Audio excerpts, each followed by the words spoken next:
I have worked with just the most fascinating luxury clients because they obviously are successful people, have done well. And so you're working with CEOs, you're working with pro athletes, you're working with just exciting, unique people.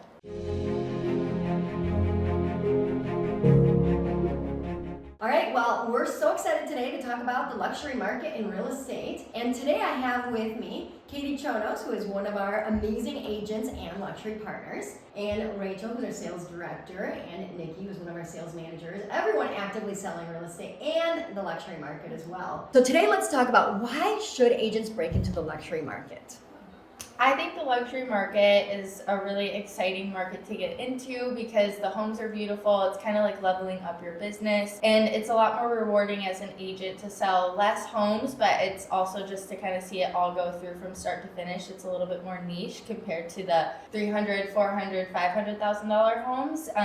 You definitely, everything has to be just perfect, and it's really rewarding at the end of the transaction. Yeah, I think too, you're working with a clientele that can be a little insulated sometimes from the economy, and so it's a little more of a resilient market where these people tend to, it's not going to fluctuate as much if the economy shifts because maybe they're buying in cash and they're not the interest rates aren't affecting them as much. So you can also sell, like Katie mentioned, there's, the transaction count might be a little lower on luxury, but the reward on the other side is much higher. And then if you do a really good job, the referral piece of it is amazing. Mm-hmm. So, yeah.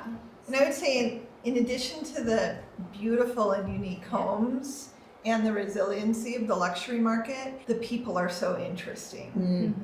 I have worked with just the most fascinating luxury clients because they obviously are successful people, have done well. And so you're working with CEOs, you're working with pro athletes, you're working with just exciting, unique people. Business owners, doctors, lawyers, but a lot of really fascinating people who have a unique perspective on their home, on the market, and what they expect out of an agent. So it's just exciting. Keeps you on your A game. It does, right? And I think that there's an aspect about the uniqueness of them or their home or the market that they're in that adds an element that makes it really fun as an agent. Yeah. So speaking of fun as an agent with this, what are some of the favorite things that, from your perspective, when it comes to some of the marketing that you get to do or the uniqueness of the luxury side of it? Yeah, one thing I love about our luxury is being able to do all of the high-end marketing. It's super fun to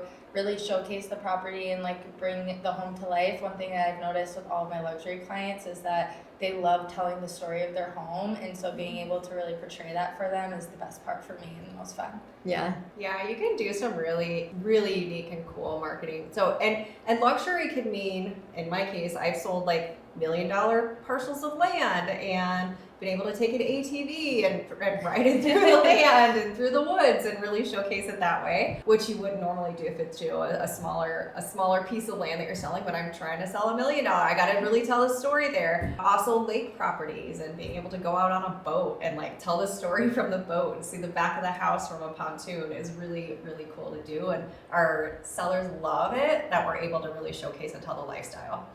Yeah. Our agent videos are next to none. The photography, the drone work, our LuxVT marketing. I love to talk to the client about everything we're going to do for them. I call it, our white glove service, because we provide amazing service, right, for all of our clients. But telling the luxury client about how much additional we're doing to market their unique home is really a fun experience. Yes, it really is. So if somebody's a newer agent or hasn't really gotten to do luxury yet in their life, so in your opinion, can any agent break into the luxury market? I think any agent can. I think that you just have to prepare yourself, and it's a new skill set to learn. I think before I got into luxury, it seemed really scary and almost like, I'm so young, I can't do this, and people aren't going to take me seriously. But one thing I've also noticed about luxury is that they're one of the only clients that actually trust you, and they're hiring you as a professional, and it's not as emotional for them all the time. It's very much like, I'm hiring you to do the job, and they trust you to do the job, where I feel like sometimes other clients of mine in different price points they want to be so involved, and these people are so busy and they're so high end and they have other bigger things going on with their lives that they really give you the control to dig into it and let you kind of do what you're good at. Yeah. Treat it more as a business transaction too. Right. And you know, they have high expectations and they want, you know, obviously they're putting a lot of trust in you, and at the same time they expect you to deliver.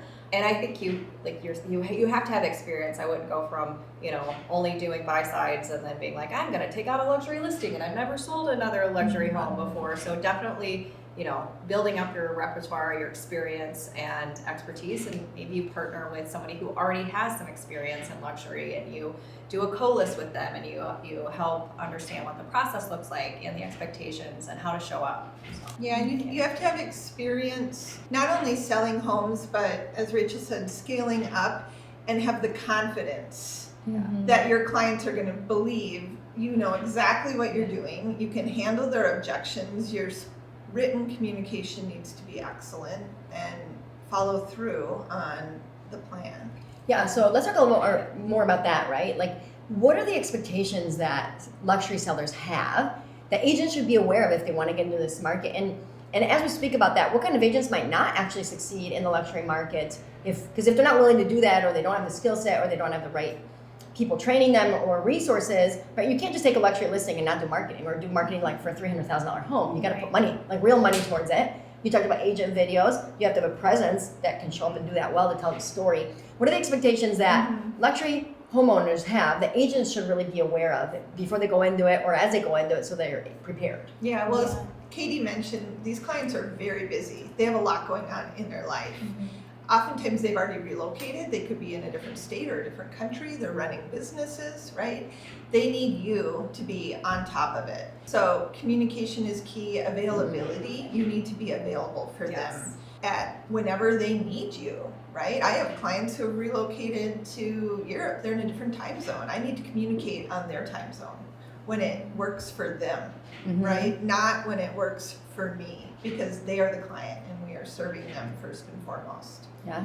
I think too, like, to be prepared and expect to have tough conversations. I think that if you're gonna let the clients walk all over you, that's how it's gonna be the entire transaction. And is that fun or not fun? No, it's terrible. It's terrible. And yeah, so being prepared and have confidence in the tough conversations. And also I feel like having the data to support the why behind, like having tough conversations and being able to break it down and go, this is why I'm recommending this. It makes it very black and white for them to really be like, okay, that makes sense. Yeah, I think you have to be proactive. You can never let them be one step ahead of you, because you will completely lose trust if they're now telling you what you just said. Yeah. If they're telling you what they think should happen, you've lost it. Right. So you have to be very proactive, be in front of them at all times, and be the one that's giving them the guidance and the suggestions.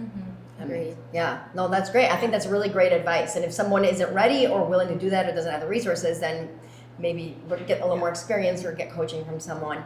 So if agents want to get in or are getting into luxury, how should they position themselves for luxury? Like kind of like their personal image or brand, their like look, or like, is there any advice you'd have on that end? I mean, people judge you. I mean, they judge you in the first 10 seconds that they see you. So, I mean, if you aren't looking your best, if you come in looking sloppy, I mean, you want to be dressed well. You want to have a presence about you. I mean, your hair needs to look good. You need to look good. I mean, you can't look like you just walked out of your car that you've been sleeping in. I mean, you gotta look good. And you also want to have a clean car when you show up, you know? So I mean, just think about it. These people are highly successful. They are, they're going to expect you to look the way that they do, and have it together, like really be pulled together. So. Yeah. Would you expect that luxury sellers will be looking at you digitally online before you interview them? Yeah. So what would be important on that end as well? I think just showing having some sort of background in real estate, like on their page. Like I've even had moments where people have actually looked me up and they're like, you sell a lot before I walk in the door, which helps me kind of like tee up the conversation where, especially being younger, I feel like it lets the walls down a little bit and it shows my credibility before I get in the door. Best practice for me, especially being on the younger side, is when I actually send my pre-listing appointment emails, is I actually put in my stats who I am, a little bit about me, so that when I walk in the door I don't get so like, who are you? Why are you so young? Yeah. So I've kind of trained myself to do that, which has helped a lot in my appointment clients too. So I think you would want to level up your wardrobe, consider new headshots, make sure your online profile is sharp, it's edited. Also pay attention to how your personal online presence might intercede your business presence, because people look at everything yeah. and they know who you are and they know what you've done and they know where you sell. So making sure your online presence is edited, and it should represent who you are, but always in a professional manner. Yeah, and conveying maybe the confidence you were referencing earlier. Like, I think all that confidence, Yes. the experience, the repertoire of background of what you've done, if you don't have it digitally anywhere, like a good bio or good social media or things like that, how could people possibly know, right? So I think those are really, really good things there. How can someone find luxury clients? No, in all Yeah. seriousness, I feel like this team has really helped me support and level up my own business to get into a new clientele that I probably wouldn't have been able to tap into if I wasn't here. So that's my Yeah. truth. Oh, that's great to hear. That's awesome. I also think I would 100% say if you're lucky enough to be on a team that helps, drive that part and is actually focused on building out a luxury division, it's amazing. You can also find them, I even think about finding them in places where I'm in the circles of, and I had mentioned this before, that sports and youth sports is a big racket. You gotta have a lot of money to be in it. So I know a lot of my kids' friends who are also in soccer or swimming, where we're spending a lot of money every year.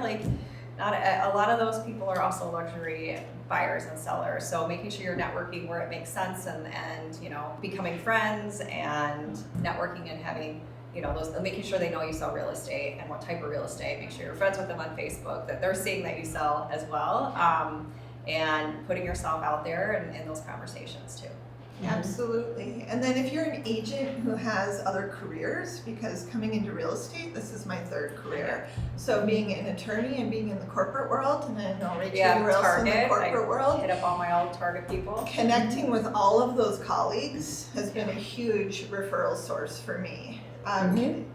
They themselves are buying and selling, and I'm able to help them, but also connecting with attorneys who are doing divorces, who are doing trust and estates, things like that, is a major referral source. So I think really leveraging your past career experience. LinkedIn has been a really great place to connect with colleagues from previous phases of my life. Yeah, that makes a lot of sense. I also feel like being I don't have older kids in sports yet, but I feel like there are a lot of luxury agents that don't market at the level that we market at, and when you can easily see that those expired listings of why they clearly didn't sell and they didn't remove half of the stuff in the house, I feel like those are really good opportunities, especially when you have the marketing that we offer to really go help a seller at that level or price point, be like, you missed X, Y, and Z, and that's why your home didn't sell. Hosting open houses for luxury agents huge. is great, because they already have a luxury listing and you can partner with them. You just do the research, show up, and start the conversation with all of the luxury buyers that are walking through the door. And you've had a great experience personally. So you're saying, hey, young people or people that don't have a network can get into it or access opportunities through that. But you personally have had great success with open houses. So tell us a little bit more about that on the luxury side. Yeah, I always host the open house for my luxury listing. So I took one that was borderline luxury and saw it as an opportunity to really scale my business up. Hosted the open house, of course, met another couple who said, well, this home isn't the right match, but we love this neighborhood. So really dug deep into that neighborhood to find them another listing. It was even higher priced than the one we met at, helped them buy that. Yeah. And now they have a home on Lake Minnetonka that they're looking to sell, so I'll help them there. Their daughter needs to buy, I'll likely help her. And then meanwhile, posting all of that on social media and other platforms, I'm now getting inbound calls saying, I see that you sell in this neighborhood, I see that you sell in this city. At this price point, can you help us as well? So it has generated so many additional opportunities. And that goes back to the digital presence too, right? Like you're taking advantage of what you're doing, and even if you could have hosted not your own listing and still done the whole process that you did. But in this case, You took Yours. borderline luxury and now you're getting Lake Minnetonka opportunities and higher and others. So that's great. Thank you for sharing that. Anything else? So that's so great. Thank you for sharing that, all of you. And if you're looking, anyone is looking to be able to get into the luxury market, I think that this is a great time for them to reach out to a team like ours that has real opportunities and is growing.